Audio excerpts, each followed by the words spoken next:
عاشق لعلم البلاغة، علم جمال الكلام وجمال الأدب، وعلم الذوق وبراعة التمييز بين طبقات الكلام ومقاماته.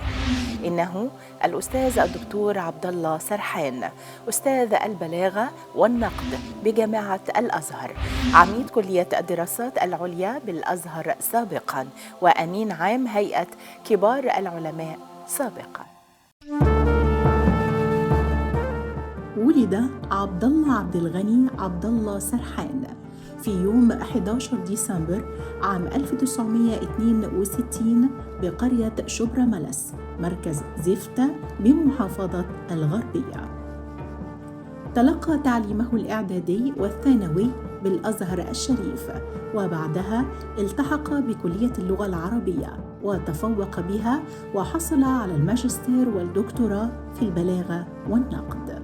تم تعيينه معيداً بكلية اللغة العربية جامعة الأزهر، وتدرج في السلك الأكاديمي حتى حصل على درجة الأستاذية، وبعدها أصبح أستاذ ورئيس قسم، ثم عميد كلية الدراسات الإسلامية والعربية، وعميد لكلية الدراسات العليا، وأمين عام لهيئة كبار العلماء، ثم أستاذاً متفرغاً.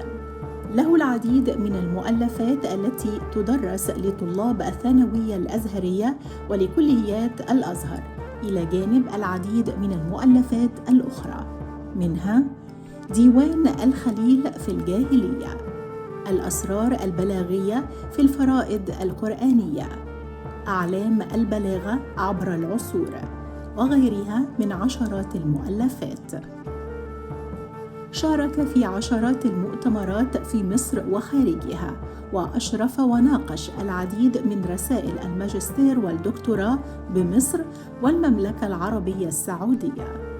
هو عضو اللجنة العليا لترقية الأساتذة والأساتذة المساعدين في قسم البلاغة والنقد. شارك في العديد من الدورات العلمية والتعليمية، وحصل على الكثير من التكريمات وشهادات التقدير والجوائز من جهات وهيئات عديدة بمصر وخارجها. إنه الأستاذ الدكتور عبد الله سرحان، أستاذ البلاغة والنقد بجامعة الأزهر، عميد كلية الدراسات العليا سابقاً، وأمين هيئة كبار العلماء سابقاً.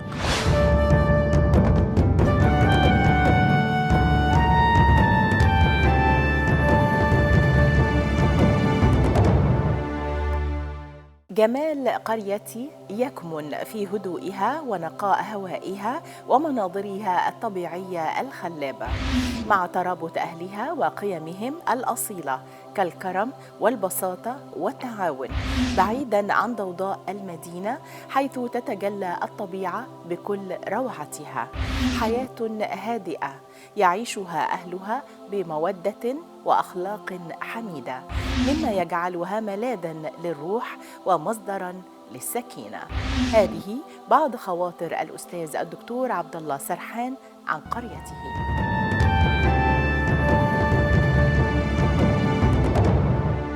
الأستاذ الدكتور عبد الله سرحان، أستاذ البلاغة والنقد بجامعة الأزهر، عميد كلية الدراسات العليا بالأزهر سابقاً، وأمين عام هيئة كبار العلماء سابقاً. بنرحب بحضرتك معانا، وكل سنة وحضرتك طيب ورمضان كريم. أهلا وسهلا ومرحبا، كل سنة وأنتم طيبين. حضرتك طيب. في البداية دايما بنحب نتوقف عند النشأة. حضرتك نشأت في إحدى القرى، كلمنا عن قريتك وكلمنا عن أسرتك، الأب والأم والإخوات. نعم، بسم الله الرحمن الرحيم. أنا نشأت في قرية شبراميلس التابعة لمركز زفتة محافظة الغربية، وهي قرية تشتهر بأشياء عديدة. هي ليست قرية زراعية بالمعنى المفهوم والمألوف، ولكنها قرية صناعية تجارية، لأن هذه القرية يعني منذ زمن بعيد هي تعمل في زراعة وتصنيع الكتان. فهي تزرع الكتان خارج المحيط أو خارج البلد، لأن الرقعة الزراعية في البلد لا تكفي، ثم تصنعه وتصدره، ولذلك هي تساهم بتصنيع الكتان ب80% من الكتان على مستوى جمهورية مصر العربية. وهي بلدة مشهورة بهذا الأمر منذ القدم، وبالتالي فهي تعد قرية زراعية صناعية تجارية. حلو.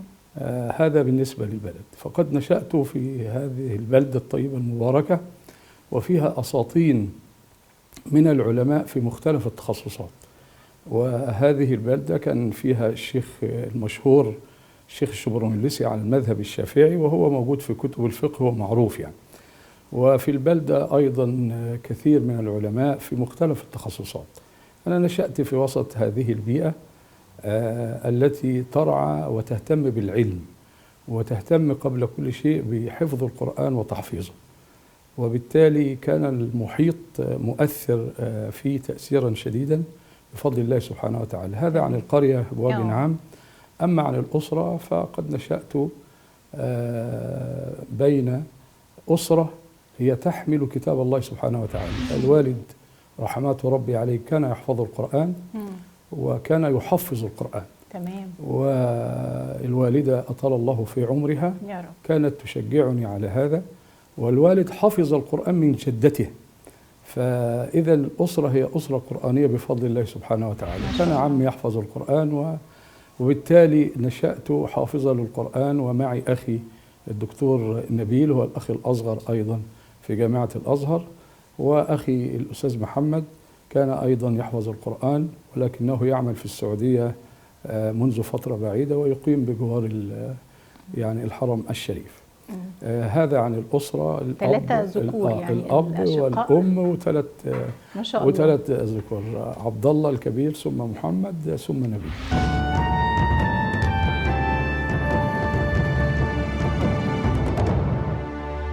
في الفترة دي يعني كان الكتاب برضو ليه دور. نعم. بالنسبة لحضرتك تعاملت ازاي مع الكتاب، وخصوصا ان هو تخرج منه عمالقة في مجالات كثيرة يعني؟ نعم. وحضرتك كما تعلمين أن الكتاب لم يكن في قرية بس، بل كان في كل ربوع مصر. ولذا لما يعني توقفت الكتاتيب فترة، فأتى فخامة الرئيس في حوالي 6 شهور أو 7 ودعا إلى عودة الكتاتيب من جديد، لأنه يعلم أن الكتاتيب كانت تخرج أفزاز العلماء في كل التخصصات. يعني حينما ينظر الناس إلى الكتاب لا ينظر أنه يتخرج منه العالم في الدين فقط، لا أبدا، ده كل من كان يحفظ القرآن، قد يكون طبيبا، قد يكون في مجال الهندسة، في كل المجالات المختلفة، لأن الكتاب لم يكن يعني يخرج أنه يتوجه إلى الاتجاه الديني فقط، لا. هو كان يحافظ عليه بأنه يحفظه القرآن، ثم يترك كل واحد على حسب توجهه وعلى حسب اختياراته. طبعا الكتاب كانت ظاهرة عامة موجودة في البلد، ولذلك تجد كل أقراني في البلد كانوا يحفظون القرآن أيضا، والحمد لله رب العالمين حفظنا القرآن الكريم. كان عندك كم سنة حضرتك؟ وكنت عندي 8 سنوات ما شاء الله. ولما انتهيت من حفظ القرآن الكريم يعني كان أياميها كنت أنا ملتحق بالمدرسة في البلد. أنت عارف حضرتك المدارس الابتدائية كانت تقريبا في القرى الكبرى يعني. فكنت أنا موجود في المدرسة، ولما أتممت حفظ القرآن ومراجعته مراجعة جيدة، فالوالد رحمة الله عليه أدخلني بقى في التعليم الأزهري، فانتقلت من سنة 5 يعني تخطيت، وده كان قانون الأزهر ساعتها. اللي هو ممكن ينتقل من سنة 5 لأن ما كانش فيه المعاهد الابتدائية منتشرة، وما كانش فيه المعاهد الابتدائية موجودة، فكان هو عاوز ياخد اللي من التربية والتعليم، فكان ما دام حافظ القرآن يتجاوز سنة 6 ويدخل أولى إعدادي مباشرة. تمام. فكنت أنا بحكم الموقع الفريد للبلد شبرميلس، هي بين 4 مدن كبرى، تبعد عن طنطا ما يقرب من 23 كيلو، وتبعد عن المحلة الكبرى، وطبعا هي قلعة الصناعة في مصر الغزل والنسيج، حوالي 15 كيلو، وتبعد عن سمنود 15 كيلو، وتبعد عن زفتة 15 كيلو. فيعني ساعتها الوالد وجد بعض أقراني اللي أكبر مني في سمنود، فألحقني معهم في سمنود. وزي أنا انتقلت من سنة 5 إلى المعهد الابتدائي مباشرة في معهد الإعدادي في سنة أولى إعدادي.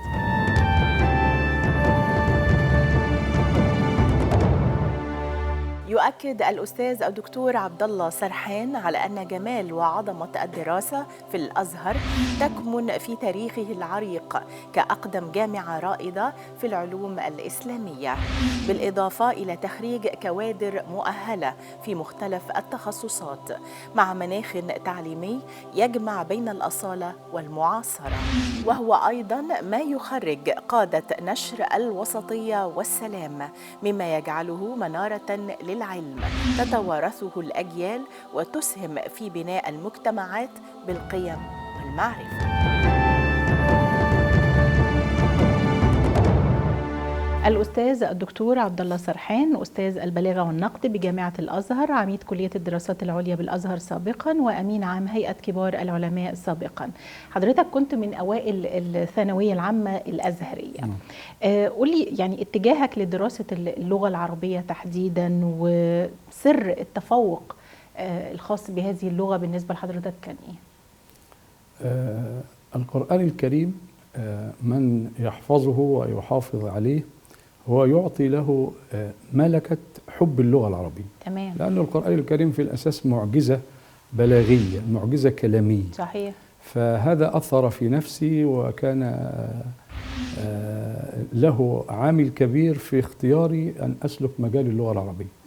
وبالتالي حينما يعني كنت من أوائل الثانوية الأزهرية كانت جميع الكليات في جامعة الأزهر في القسم الأدبي متاحة أمامي، كلية اللغات والترجمة التي تعادل كلية الألسن وغيرها من الكليات، ولكني أصرت دخول كلية اللغة العربية في هذا التوقيت. أيوة. إشباعا لهذه الرغبة في أن يعني أكون معلما للغة العربية وفاهما لعلوم هذه اللغة الشريفة الكريمة العظيمة.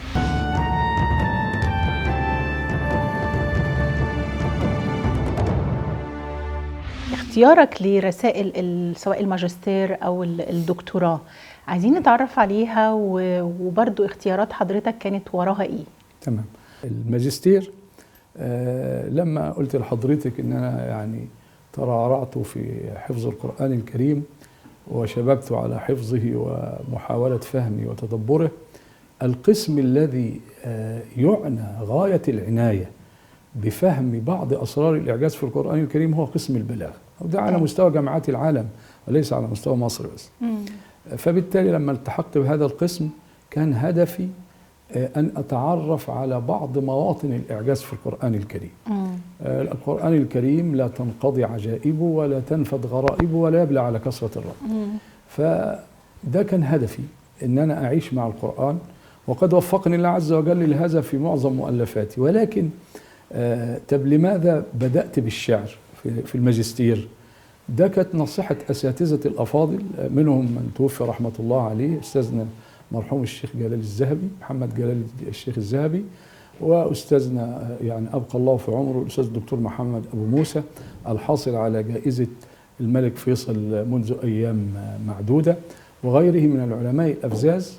وجهوني بكلمة واحدة، قال: من يريد أن يتعرف على جمال القرآن وإعجاز القرآن لابد أولا أن يتعرف على الشعر الجاهلي الذي نزل على أصحابه القرآن. ده منطق. أيوة. فهذا المنطق أعجبني جدا. ما أنت دلوقتي ربنا سبحانه وتعالى تحدى هؤلاء الناس بالقرآن. صح. والتحدي في حد ذاته دليل على أنهم كانوا أمراء الكلام وأساطير البيان، لأنك لن تتحدى عاجزا.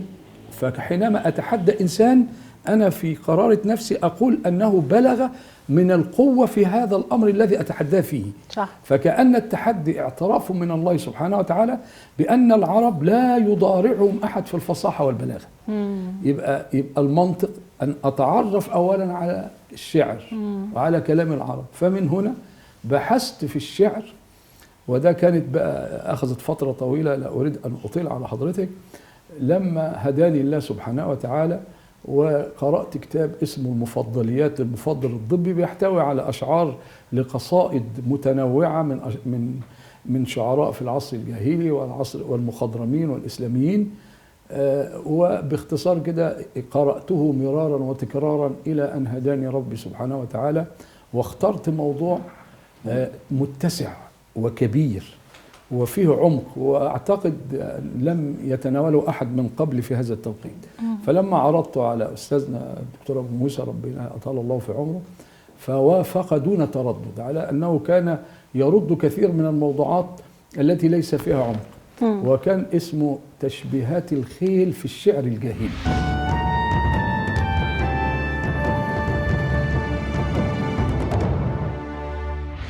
الدكتوراه؟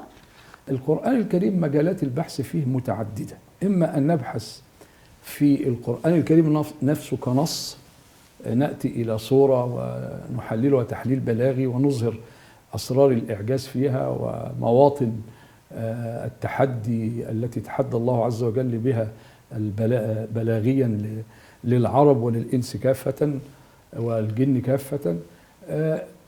ظللت أبحث إلى أن وفقت إلى مجال جديد بكر أيضا، وده من توفيق الله سبحانه وتعالى علي، أن الفقهاء معروفون بأنهم ينظرون إلى الاستنباط الأحكام الشرعية من خلال الآيات القرآنية، ومنطقة الجمال لا يعتنون بها. ده الجمال يعني ايه؟ الجمال في الكلام. أيوة. لأن البلاغة في الأساس علم جمالي زي ما حضرتك عارفة، يعني علم يهتم بالجمال في الكلام، يعني كيف تبدع الكلمة الجميلة. تمام. والأسلوب المؤثر، هو دي باختصار في البلاغة. ولذلك الشعراء يتفوقون على بعضهم البعض في هذه المنطقة. طيب، يبقى ولكني لما قرأت كتب الفقهاء 7 كتب تحت مسمى واحد، كتاب اسمه كتاب أحكام القرآن، كتب أحكام القرآن. كتاب أحكام القرآن للجصاص المتوفى سنة 374 على سبيل المثال، وكتاب أحكام القرآن للبيهقي الجمع ما قاله الشافعي متوفى 204 هجري. المهم أن أنا عكفت على 7 كتب معنونة بأحكام القرآن في مختلف المذاهب، لأنظر هل كان الفقهاء كما يشاع عنهم يعتنون فقط بالنظر إلى النص لاستنباط الحكم الشرعي دون أن يهتم بجمال الكلمة وأثر هذا الجمال في الحكم الشرعي، وكيف أتى الحكم الشرعي في ثوب أسلوب رائق رائع جميل.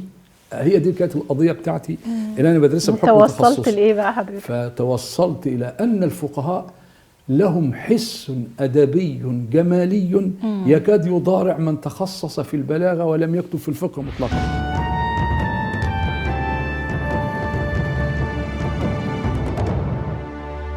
خلينا ناخد بشكل سريع أهم المحطات الخاصة بمسيرة حضرتك من معيد لعميد وصولا لأمين عام هيئة كبار العلماء. زي ما سيادتك قلت لحضرتك إن كان في تكليف لأوائل الدفعات في هذا التوقيت، بعد أن تخرجت عام 1986 والتحقت بالجيش سنة 87. استلمت عملي معيد في كلية اللغة العربية في القاهرة، ثم المعيد بعد أن ينتهي من الدراسات العليا ويسجل ماجستير وينتهي من الماجستير بيتحول إلى درجة مدرس مساعد. لما حصلت على الماجستير بقيت مدرس مساعد سنة 93، ثم يعني سجلت الدكتوراه في الموضوع اللي كلمت سيادتك فيه، وحصلت على الدكتوراه سنة 1997، وكده يبقى الدرجة العلمية انتقلت إلى درجة مدرس في الجامعة. ثم بعد ذلك تتابعت الأبحاث، لأن أعلى درجة علمية في الجامعة درجة الأستاذ. فطيب بعد درجة مدرس يبقى أستاذ مساعد ثم أستاذ.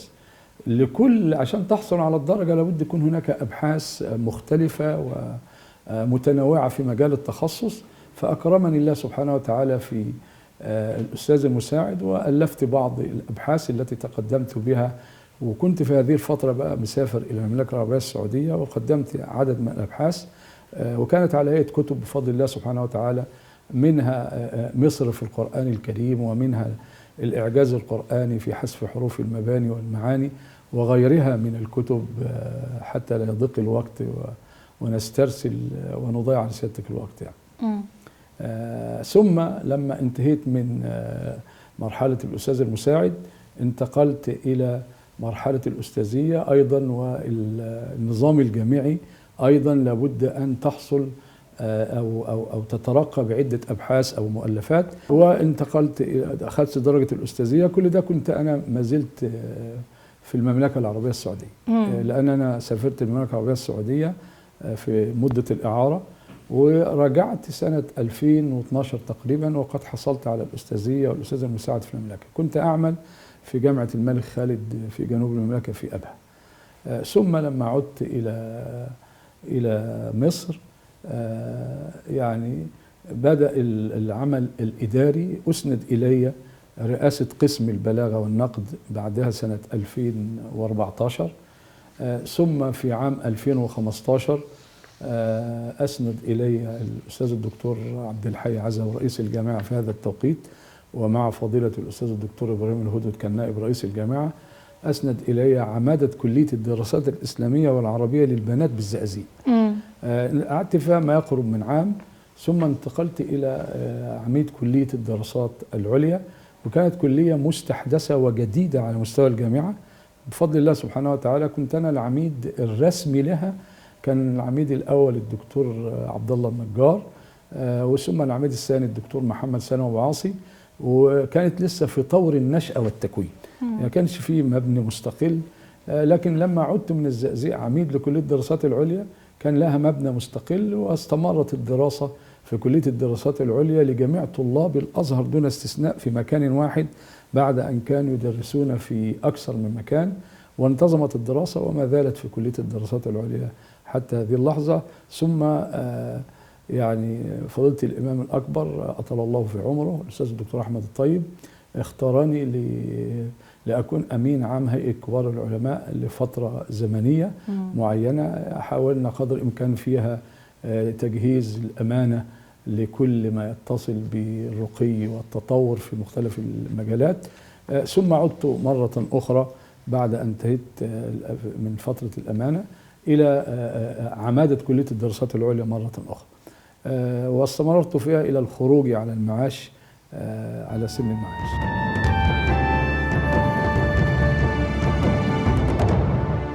يقول الأستاذ الدكتور عبد الله سرحان أن جماليات شهر رمضان تكمن في روحانيته العميقة التي تغمر القلوب بالسكينة وتضاعف الأجر والمغفرة، وتفتح أبواب الجنة وتغلق أبواب النار.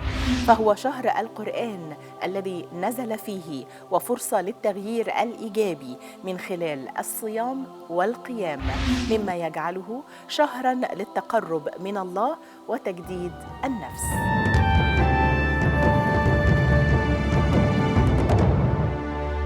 الأستاذ الدكتور عبد الله سرحان أستاذ البلاغة والنقد بجامعة الأزهر، عميد كلية الدراسات العليا بالأزهر سابقا، وأمين عام هيئة كبار العلماء سابقا.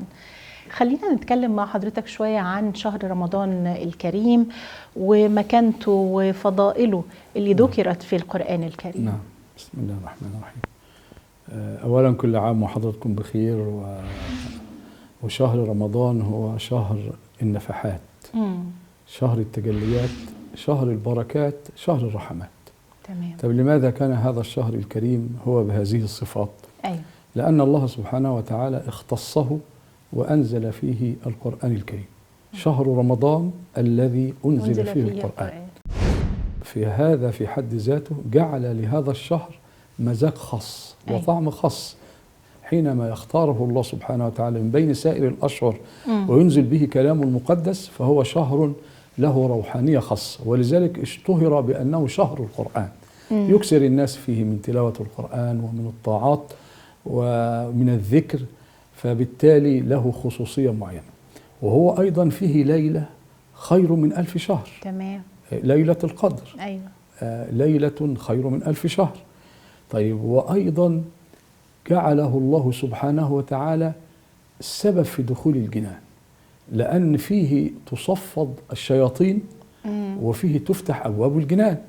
طيب، إذا دي خصوصية أخرى لشهر رمضان. طب لماذا؟ لأن القرآن والصيام والبدن اللي هو مجتهد في طاعة الله، الثلاثة كده بياخدوا الإنسان كده ويودوه على الجنان إن شاء الله، يا رب. على جنان النعيم. فإذا شهر رمضان هو شهر الفضائل وشهر الإحسان وشهر البركات كما قلنا. بتغيب من السنة للسنة، انت وحشنا كلنا، شهر الصوم والمغفرة، رمضان رمضان، أول ما يهل هلالك، بالفوانيس في استقبالك، بنقول والله اشتقنا لك، رمضان.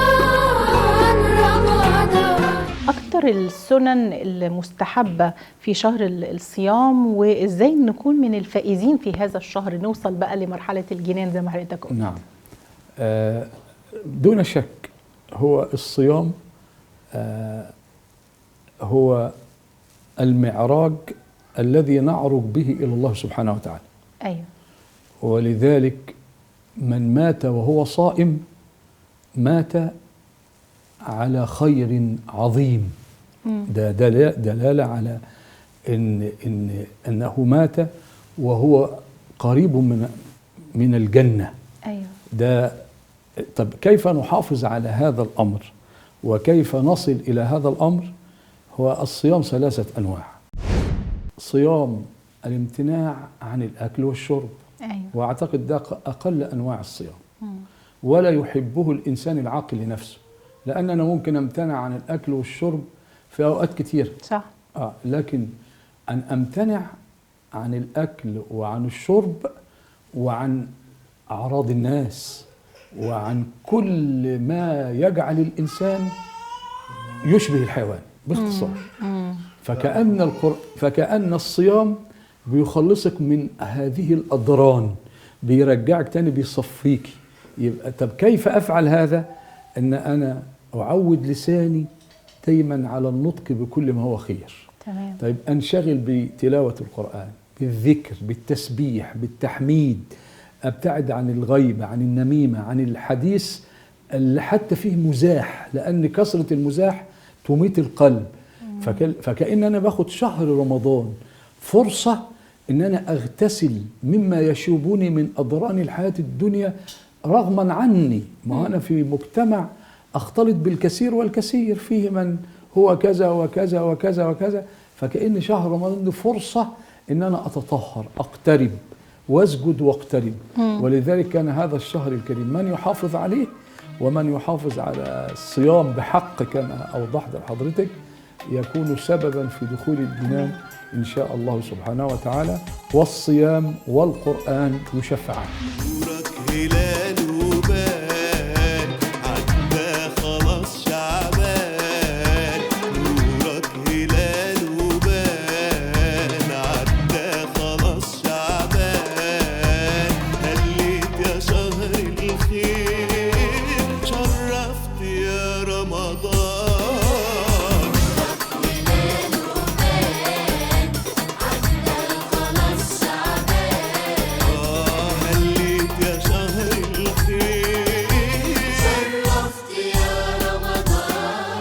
هل الرسول صلى الله عليه وسلم يعني كان بيبقى حريص على أشياء معينة في رمضان دون غيره من الشهور؟ ده أكيد. وفي الحديث الشريف أن الرسول صلى الله عليه وسلم كان أكثر شهر يصوم في غير رمضان هو شهر شعبان. فلما سئل عن ذلك فقال ما معناه؟ إني أستعد وأتشمر. شفت حضرتك كده لما يكون لاعب محترف ومتميز ويقول له إيه أكثر من التمرين، ويقوم ينزل قبل المباراة يتدرب كويس، يتمرن شوية، يسخن. فكذلك أنت في شهر شعبان بتستعدي. فإذا كان هو مش بيستعد لرمضان من يوم 1 رمضان، بيستعد لرمضان من شعبان. تمام. بالصيام الحق زي ما وضحت، بكثرة العبادة، كثرة السنن، كثرة الطاعات، كثرة قراءة القرآن، وأهم حاجة آفات اللسان. دائما اللسان ورب كلمة تهوي بصاحبها في النار 70 خريفا. فحينما يصون الإنسان لسانه أمسك عليك لسانك وابكي على وليسعك بيتك وابكي على خطيئتك. من استطاع أن يمسك عليه لسانه، ومن استطاع أن يبتعد عن كل ما يودي بصاحبه إلى التهلكة، يبقى نرجو أن يكون الصيام مقبول إن شاء الله وسببا في دخول الجنان.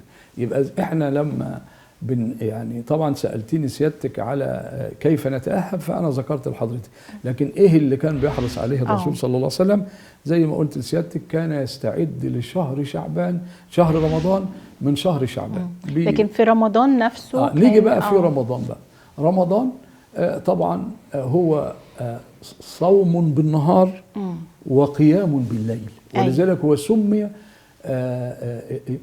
اسمه شهر الصيام والقيام. يعني انت بتصوم بالنهار وبالليل قيام، وكلمة قيام مأخوذة من الوقوف، يعني أنا واقف، يعني كأن الصلاة يعني إيه، يعني عاوز أقول إن إحنا بنصلي التراويح وبنطول فيها. فالتطويل في الغالب إن أنا بقرأ الفاتحة أو بقرأ سورة طويلة أو إلى من القرآن الكريم. أحيانا بعضهم ياخد جزء في اليوم. فإذا هو يطيل الوقوف والقيام، عشان كده سمي شهر الصيام وشهر القيام. يبقى أنا كده ده اسمها العبادة البدنية. طب دي عبادة بدنية، بالنهار صيام وصلاة أيضا، وبالليل قيام. طيب في إيه تاني بقى؟ في عبادة ذكرية لسانية وهي قراءة القرآن. طب انتهيت من قراءة القرآن، تسبح، تحوقل، تحمد الله سبحانه وتعالى. يبقى أنت كده معاك كم عبادة؟ يبقى عبادة بدنية جسمانية، عبادة بالذكر، طيب، أو عبادة بالامتناع. يعني إيه بالامتناع؟ يعني أن تمتنع عن كل ما يؤذي الخلق. تمام. وهكذا. ربنا يا ولي النعم، بستجير بالخجل والشعور بالندم. أعمل إيه في الدموع، في السجود والركوع؟ نفسي في حضرتك أبقى مش متهم. خليني أعرف يعني إيه أهم أو إيه أكتر ذكريات حضرتك بتفتكرها لشهر رمضان من طفولتك وعلى مدار مشوار حياتك يعني؟ نعم. وهل في حاجات منها كنت حريص إنك أنت تقوم بيها بعد كده؟ نعم. هو حضرتك زي ما قلت لسيادتك إن إحنا نشأنا في قرية كانت هذه العادة متأصلة. وتقريبا كده توقفت فترة، ولكنها عادت على ما أذكر من جديد. أنا أعلم وأنا صغير ما كنتش بفطر في البيت. لما تعلمت الصيام كانت والدتي تديني طبق من الموجود، وأذهب أنا وأولاد المنطقة نأكل سويا. مش نأكل سويا إن أنا يعني نحط الأكل، هو نضع الأكل، هو يحط أكله وأنا أكلي ونأكل كلنا الأكل واحد. أصناف وألوان موجودة. تمام. يبقى دي عادة، ما هي عادة إطعام أهي. يبقى كل الناس منذ الصغر في هذا البلد الطيب المبارك كانوا تعودوا وتربوا على هذه العادة. أن ما يكون معك يعطى لغيرك، وما مع غيرك يكون لك. فجت روح التعاون وروح التآزر وروح المحبة والتكافل، واستمرت بصور مختلفة متنوعة اللي احنا أوضحناها دلوقتي في رمضان. بيقول لك احنا بننتظر رمضان من السنة للسنة. صحيح. عشان المعاني الجميلة اللي احنا بنحكي فيها دي. لكن من الناحية الخاصة بالمظاهر الرمضانية بقى والفوانيس والحاجات دي بالظبط كده. ده فيما يخص بقى الناحية دي تربينا عليها من صغرنا. طبعا احنا لما يعني واحنا في الصغر كان لسه سنة في أوائل السبعينات لم يكن الكهرباء قد انتشرت في ربوع مصر. فعشان رمضان له مذاق خاص وطعم خاص، كان فيه فوانيس رمضان، وكان فيه الزينات، وكان فيه الحاجة اللي هي كانوا يسموها كلوب كبير كده. فكل البيوت دون استثناء تعلن عن مقدم شهر رمضان بهذه الفوانيس. ليه؟ عشان منها زينة وفرحة، ومنها إنارة للطريق، لأن الناس هتروح تصلي المغرب وهتصلي العشاء وهتصلي التراويح وهتصلي التهجد اللي بيبدأ من الساعة 12. وطبعا ما فيش نور طبيعي، يبقى لابد احنا بننور لنفسنا ما زلت رقاء. فنشأ الناس في الأرياف على محبة هذا الشهر والاحتفاء به بهذه الطريقة، واستمرت هذه العادة الجميلة في مصر تحديدا بعد وصول الكهرباء لكل مكان، ولذلك حفيدتي وغيرهم بنجيب لهم فوانيس رمضان. طب احنا بنجيب لهم فوانيس ليه؟ ما هو من العادة الجميلة دي. على الرغم ان الانوار حوالينا في كل مكان، فكأن العادة لما كانت في قبل ذلك ضرورة، أيوة. لما صارت عادة جميلة في نفوس المصريين حافظوا عليها. أيوة. احتفاء بهذا الشهر الكريم. الأسرة الناجحة في الإسلام تقوم على أسس متينة من الدين والخلق، تغمرها المودة والرحمة والمعاشرة بالمعروف، مع الالتزام بأحكام الله مثل الصدق والأمانة وبر الوالدين، مع مراعاة حسن اختيار شريك الحياة وتحقيق الأهداف المشتركة كالتفاهم والتربية الصالحة، لتكون نواة صالحة للمجتمع تتحقق فيها السكينة والسعادة من خلال التعاون والتراحم. هذا ما يؤكد عليه الأستاذ الدكتور عبد الله سرحان.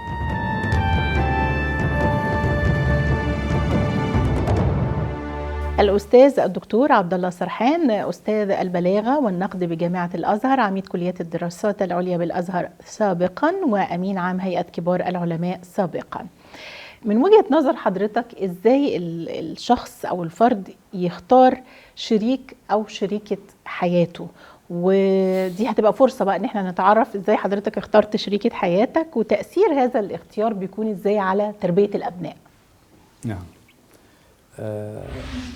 أولا الزواج حتى يثمر ثمرته لابد من حسن الاختيار، لأن يعني هو مش وقت مؤقت. الزواج في الإسلام مش مؤقت، والطلاق ده بيكون عارض. أيوة. وأبغض الحلال عند الله الطلاق، لأن الزواج يعني أسرة. ولذلك إذا أتاكم من ترضون دينه وخلقه فزوجوه. ده الرسول بيدعو الآباء اللي لهم بنات، إن جالكم واحد ترضون دينه وخلقه. لأن اللي هيعيش مع الست هو الدين والخلق. صح. ممكن يكون عالم، ممكن يكون أستاذ، ممكن يكون فيلسوف، ممكن يكون غني، ممكن كل الأمور دي موجود مطلوبة. معنا لأن الإسلام دين كامل، ولكن احنا بنقول اللي هيعيش مع الست وهيكرم الست هو الدين والخلق. ولذلك يعني لا تزوج ابنتك إلا لتقي، إن أحبها أكرمها وإن كرهها لم يظلمها. أيوة. يبقى ليه؟ لأن انتقلت من بيت في كنف الأب وكنف الأم وكنف الإخوات، لابد أن تذهب في بيت يبقى الزوج على نفس المنوال من صح. الرعاية والرحمة والمحبة. أيوة. يبقى ده من حيث المبدأ يجب أن ينظر الآباء إلى هذا الأمر. طيب أمال بقى اللي هيتزوج يبقى برضه هيأخذ بنفس النصيحة اللي قال عليها الرسول صلى الله عليه وسلم، قال تنكح المرأة الأربع لمالها ولجمالها ولحسبها ولدينها فاصفر بذات الدين تربت يدك. وكلمة هنا فاصفر بذات الدين يعني معناها التي يمنعها دينها عن أن تهدم كيان الأسرة. ده باختصار يعني كل ما هو شياطين الإنس يا أستاذ عبير وشياطين الجن بتتسلط على كل الناس. صحيح. فلما تيجي الشياطين تتسلط على الزوجة يمنعها دينها أنها تخرب أسرتها. أيوة. ولما تيجي الشياطين تتسلط على الزوج يمنعه دينه أنه يخرب الأسرة. لكن ما بيحصلش طلاق بيحصل، ولكن الدين بيخفف من غلواء الأمور. صح. بيمنعهم، ما يخليهمش يظهروا بالمظهر غير اللائق وغير الكريم. ولذلك ربنا سبحانه وتعالى يعني أكد على هذا، والرسول أكد على هذا، وده أساس الاختيار أن تكون امرأة ذات دين وذات خلق رفيع كريم. طب له بقى مردود على إيه؟ شيء طبيعي هيكون مردود على البيت ممثل في الرجل اللي هو الزوج، ومردود على الأبناء. فالحمد لله رب العالمين وفقني الله سبحانه وتعالى لاختيار زوجة صالحة، وهي تعتبر بنت خالي. فاحنا يعني زي ما بيقولوا زيتكم في دقيقكم يعني. ايوه.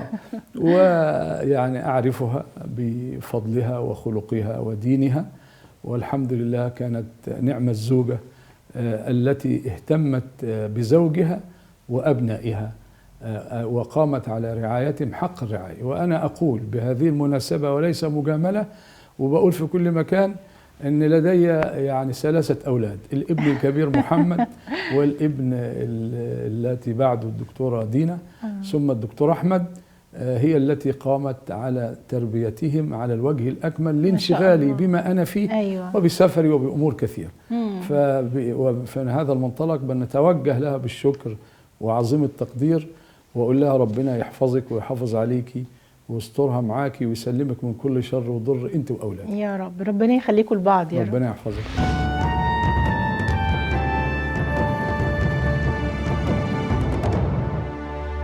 ايه الطقوس اللي بتكونوا حريصين عليها خلال شهر رمضان الكريم؟ هي شيء طبيعي. انا اولادي محمد كبير مهندس، ثم بنتي الدكتوره دينا، لابد ان احنا بنتجمع في الايام الاولى، وهو ده عظمة هذا الشهر، إن كله مشغول بحاله في طول السنة، وحضرتك تبقى عارفة اللي بيسافر، فإحنا حريصين إن إحنا بنتجمع في اليوم الأول، وممكن نتجمع في نهاية كل أسبوع، بحيث إن إحنا نفطر مع بعض، الأحفاد وأولاد الأعمام وأولاد العمات يعرفوا بعض. كل ده فرصة إن هم يقربوا من بعض. ثم بعد ذلك نبدأ نحافظ على شعيرة صلاة التراويح. أحيانا أنا أصلي التراويح في البيت وتبقى زوجتي معايا وأولادي معايا، وأحيانا نسيبهم يصلوا براحتهم في مساجد مختلفة. كل ده على حسب اختياراتهم، يعني ما بحبش إن أنا أضغط على حد فيهم. والأماكن مفتوحة في التراويح في أماكن كثيرة. وحوي يا وحوي مرحب رمضان، رمضان جنة جت من الرحمن، الشمعة بتكبر في فانوس أخضر، رمضان نور وهلاله يبان دايما فرحان، رمضان فرحة شجرة وطرحة، اديني بلح بيتك عمران بيميش رمضان. خليني هنا فرصة برضو أسأل حضرتك يعني على فكرة الصلاة بالنسبة للسيدات في رمضان. يعني نعم. في ناس بتفضل إن هي تروح تصلي في المسجد، وفي ناس بتحب تصلي في بيتها في مكان ما مخصص للصلاة. نعم. هو حضرتك هذا جائز وهذا جائز، وهذا موجود وهذا موجود. أنا بالنسبة لزوجتي على المستوى الشخصي، أنا هي تفضل أنها تصلي في مكانها المعتاد في داخل البيت. أيوة. وهو ده أنا أحسست أن ده يعني هي تفضله يعني. أيوة. لأن ممكن تطيل في القراءة بالظبط. ممكن أحيانا تقصر على حسب ظروفها الصحية والنفسية. ما أنا بسأل حضرتك عشان كل اللي بيشوفونا يعني ما يبقوش حاسين إنه كده بتنتقص من لا أبدا أبدا من الثواب. لا يعني لا تنتقص مطلقا.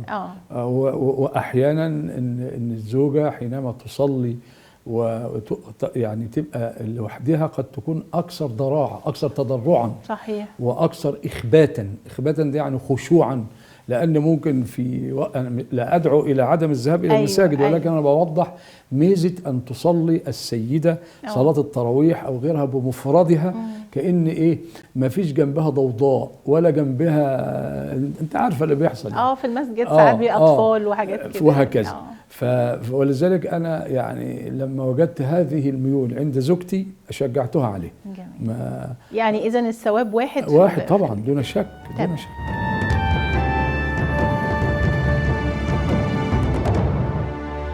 ماذا عن البلاغة وأهميتها وعلومها وأساسها؟ ما هي أسرار الإعجاز القرآني في ضوء آيات سورتي النمل والنحل؟ ماذا عن الرؤى البلاغية في الأحاديث النبوية؟ كم عدد المرات التي ذكرت فيها مصر في القرآن؟ وماذا عن مكانتها التاريخية في القرآن الكريم؟ وماذا عن سيناء في القرآن الكريم؟ كل هذا وأكثر نتعرف عليه في الحلقة القادمة من ملامح الأستاذ الدكتور عبد الله سرحان، أستاذ البلاغة والنقد بجامعة الأزهر، عميد كلية الدراسات العليا بالأزهر سابقا، وأمين عام هيئة كبار العلماء سابقا.